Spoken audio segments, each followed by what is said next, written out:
Hi everybody. It's nice to start these lessons about Parashat Hashavua with Parashat Pinchas. Parashat Pinchas is actually my bar mitzvah parasha. The bar mitzvah I never had because on that time I wasn't religious. But since then I've read that parasha in synagogue. Baruch Hashem. The parasha begins with a rather cynical question, which Rashi brings up in the Chumash, and that's the question that the Egyptians had control over our bodies in the enslavement in Egypt. So how could it be that they didn't have control over our wives? Which means that there is a doubt that we are the children of our forefathers, because it may be that our fathers were the Egyptians who obviously apparently raped at least some of our women. So are we 100% Jewish? Well, actually, in a halachic way, we are, because in halakha, your Judaism is determined by your mother. So even if our fathers were Egyptians, in a halachic way we are Jews. But this is a disgrace. This is a national disgrace that right at the beginning of our life as a nation, we were defiled in such a way.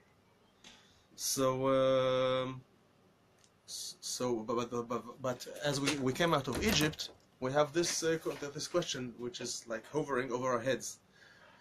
Rashi says, according to Midrash, of course, that Hashem, what he did, he put two letters of his name on our names, on the names of the families of Israel. In this parasha, in Parashat Pinchas, he took the Yud and the Hey from his name, which is Yud, Hey, and Vav, and Hey. He took the Yud and the Hey and put a Hey at the beginning of each family and the Yud at the end. For example, my name, Eran, the only time it appears in the Torah is in this parasha. It says, Le'eran mishpachat ha'irani. I will write it on the board. Le'eran mishpachat ha'irani. My name, Eran, Ayin Resh Nun. When it speaks about the family, it says Mishpachat Irani. Oh, now I remember that this is in mirror image, so I'll try to write it in mirror. Hang on. Eran.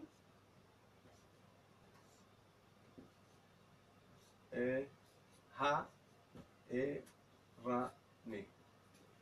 Okay, so he put a Hey from his name at the beginning and a Yud at the end to my name, which is Ayin Resh Nun, which means the family of Eran. It's like in English the Ish, like you say Eran, Eranish, or the Eranish. The Hey is like the THE, the, and the Yud is for the ISH to say that that this is the family of Eran, Erani.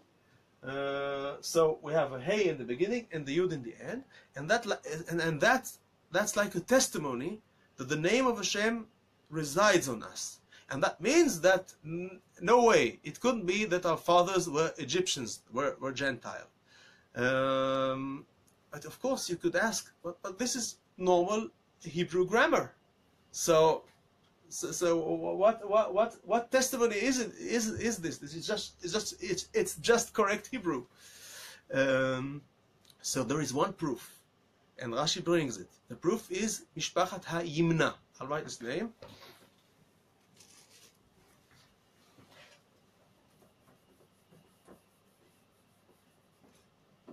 There was this guy who was called Yimna. Mirror image. Let's see if I do it correctly. Oh, the name is horrible. Okay. Yimna. Now, in the Torah, all the families have a Hey at the beginning and Yud in the end. But in Nimna it says Leimna Mishpachat HaYimna. It doesn't say Hayimni. It could have been Hayimni. Hayimni. With a Hey at the beginning and a Yud at the end. But it doesn't say Hayimni. It says just Yimna. Why? Because Yimna already has the Yud and the Hey at the beginning, naturally, and in the end.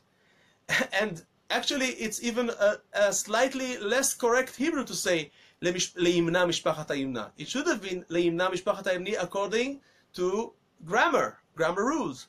But the Torah leaves Yimna as it is. So that's the proof that the Hey and the Yud are not only grammatical, but they are a sign, a testimony from God that He puts His name on us, that His name resides on us. And that means that we are indeed, that we were at least at that time pure, at the beginning of the time of the nation of Israel, we were pure. And all this, and that's really amazing, is also in a verse written much later, and that in the Psalms of David. At one of the Psalms, at one of the capitals, it speaks about the pilgrimage of the people of Israel to Jerusalem, and it says Shesham alu Shivtey Yah, that the tribes of Yah, Yud and Hey, went up there to Jerusalem.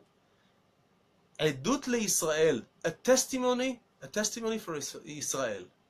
So apart from the Pshat, it speaks about the 12 tribes coming to Jerusalem at each of the 3 festivals.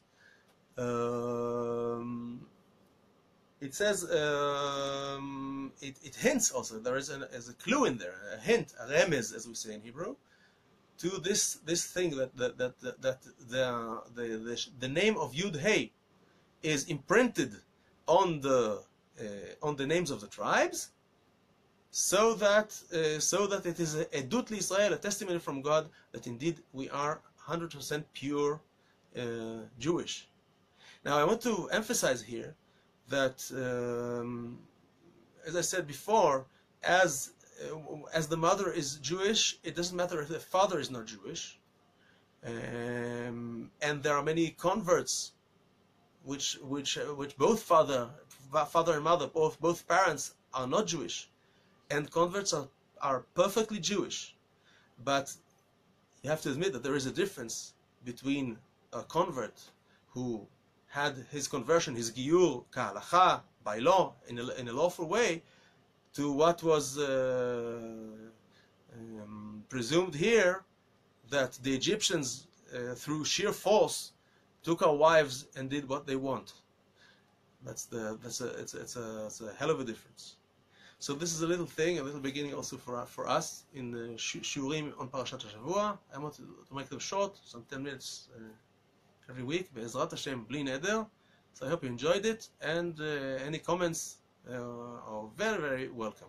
So may it be a Shabbat Shalom, and may these 3 weeks, which as you know are not so good for Israel, the Shavuot Ben HaMetzarim, the 3 weeks between Yud Zayin B'Tammuz, 17 of Tammuz, and Tisha B'Av, the 9th of Av, the day of the destruction of our temple, are hard days in which we do not say She'echiyanu. This blessing that we say, thank you Hashem, you brought us to this moment. Those 3 weeks we try not to say this blessing at all. We don't buy new clothes, we don't eat new fruit. So may they pass safely and quickly. So Shabbat Shalom and all the best.